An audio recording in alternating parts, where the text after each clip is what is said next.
let's get this gag out of the way first. Ha! Gay! Yes, let's all poke fun at the homoerotic overtones of this show because it's not exactly something you can ignore when there are all these glistening pecs and galloping abs running around. And somehow, this is the girl version of moe.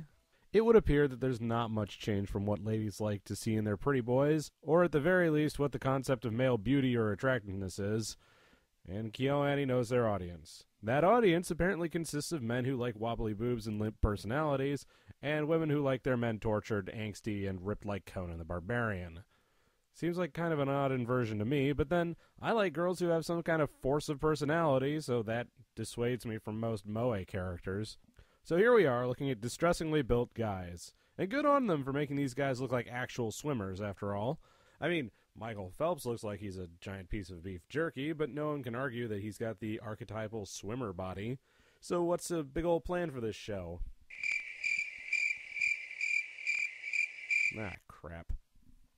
I suppose that's a bit unfair. It's not that this show doesn't have a plan or a plot, it's just that it's a sports show that's shot like a fan service show. There's your design document. And if you've watched one sports show, you've basically seen them all. Now, hang on, I know that sounds unfair right out of the bat, but let's examine what happens in this show. We've got training camp, the big meet, finding a new member, finding a coach, all the staples of the usual sports anime. That means, because of its formulaic approach, that it has to get by on the strength of its characters and visual flair. It's got the visuals down. Rrrr. I'll take these boys over some wobbly-boobed lady in a crop top any day. Yeah, I suppose this is what most women have to deal with when it comes to more male-oriented shows. Still, I feel like there's a bit less subtlety with some of the shots here. And by less subtlety, I mean none. Just do what I do in this situation. Stare and drool away. That art style. Or you're too worried that'll make you less of a manly man to look at some boys. Hey, now I feel about 10 times more manly than these guys. They're all smooth and shiny like Ken dolls, and it's giving me the heebie-jeebies.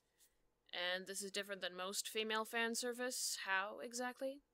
Well, it's still bullshit all around. I think it's just as weird on females as males, to be honest. I'm just sort of a nerd to the idea of female fan service at this point.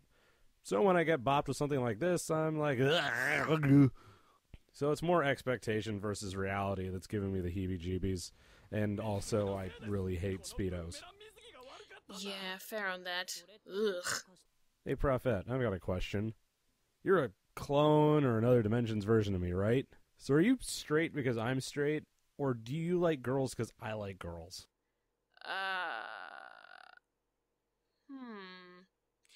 Let me watch more Free while snogging girl, and I'll see what happens. And if that was anything less than the option I would have gone for, I'd be judging you for that. So let's crack on. I think now is the best time to explain a little bit about some of the scales I have for anime. Now, I have a few like accessibility and darkness, but I also have one for fan service. It goes from 1 to 5, and here's the breakdown. Fan service level 1, little to none. Fan service 2, the occasional jiggle or short skirt, but it's mostly incidental. Also allows for the occasional beach episode. Fan service level 3, abounding weird or otherwise showy outfits that are clearly designed to titillate. Fan service level 4, in which sexual themes are the driving plot of the story and the art and designs reflect that. Fan service level 5, porn. Now, this isn't perfect, of course. Midori Days isn't known for its sexual themes, but the pretty rampant boob shots in the opening episodes kind of send it up the upper echelons. Which is odd because aside from Midori's pint-sized jubblies in the beginning, this would be a level 2 solidly. Sadly, as I was writing this scale, I didn't account for dudes, because obviously man service doesn't happen that often. So that being the case, this story about a swim team is kind of already lending itself to level 2 already, but once episode 4 hits...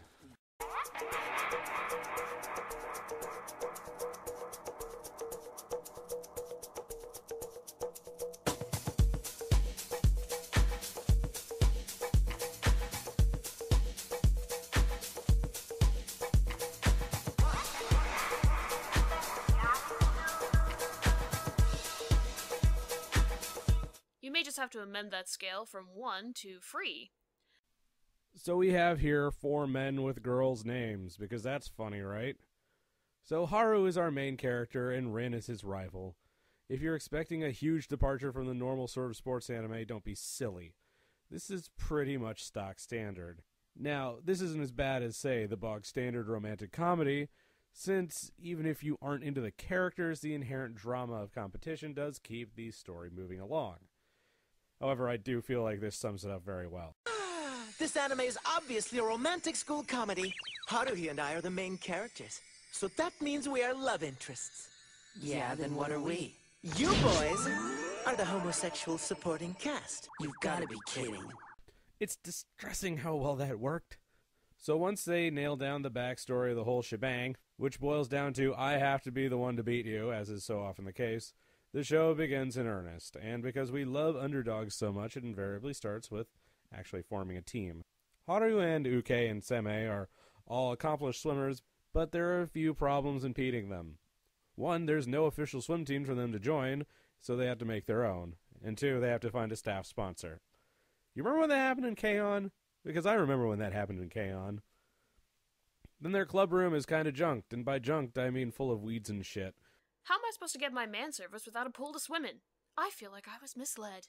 Take care of your pools, people. It's disgusting. Weirdly enough, there's more similarities with K-On! Here than a typical sports show. Not surprising because it's KyoAni responsible for it, but it does follow a broad archetypal episode list. But then K-On! Made it work, and so does Free. One thing that Free has that K-On! Does not, however, is a very long rap sheet. The guys break into old swimming pools twice, go and bust into an abandoned lighthouse, and go for training on a deserted island. And it gets better when we find out that Makoto has a slight hang-up. Aren't you forgetting something? Like what? Like your character's paralyzing fear of water, perhaps? Oh yeah, that's right.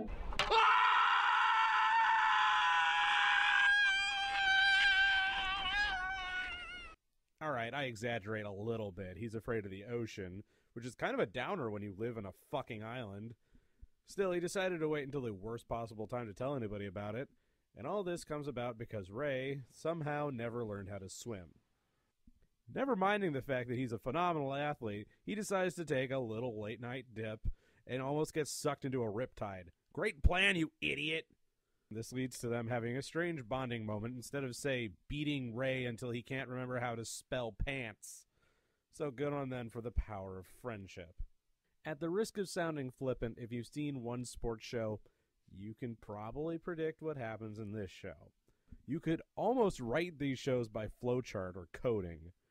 If win at meet, then harder opponent. If lose at meet, sulk. But on the other hand, these shows by design really need to be built on the strength of their characters. If they keep you interested in the show, then who cares how formulaic it is? And of course, that's where I took issue with Toradora, because that was some shit, man. And while I'm not exactly the show's biggest fan, the story itself was at least enough to hold my interest for the duration. Ugh! Is it that hard for you to say a sports show is good? It may be formulaic, but is that such a crime? I would say yes, but then there's a whole genre devoted to sports shows of all stripes. I could tell what was going to happen in this one and Bamboo Blade, but it didn't stop me from liking those too. The show may be full of the same 6 episodes you've seen in every anime before, but at least the character interactions make it not an astounding waste of time. Additionally, this show isn't really all that homoerotic. Even though the characters kind of lend themselves to that sort of thing, it's really more of a reflection on the viewer if they see a lot of homosexuality in this. Until the closing credits, and then it gets weird.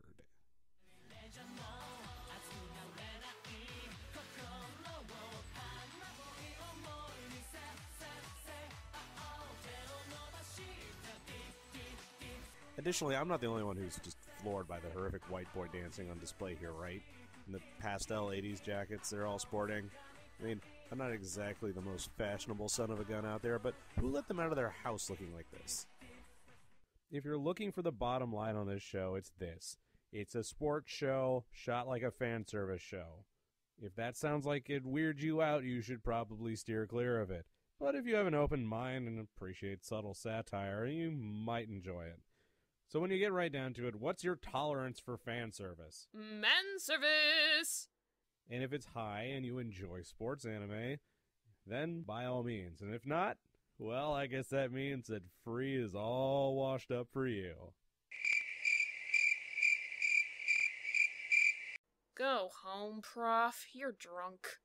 I apologize for nothing. Make us free なし重ねた光のコントラスト浴びて Feel so free な今日飛び込む俺たちの brand new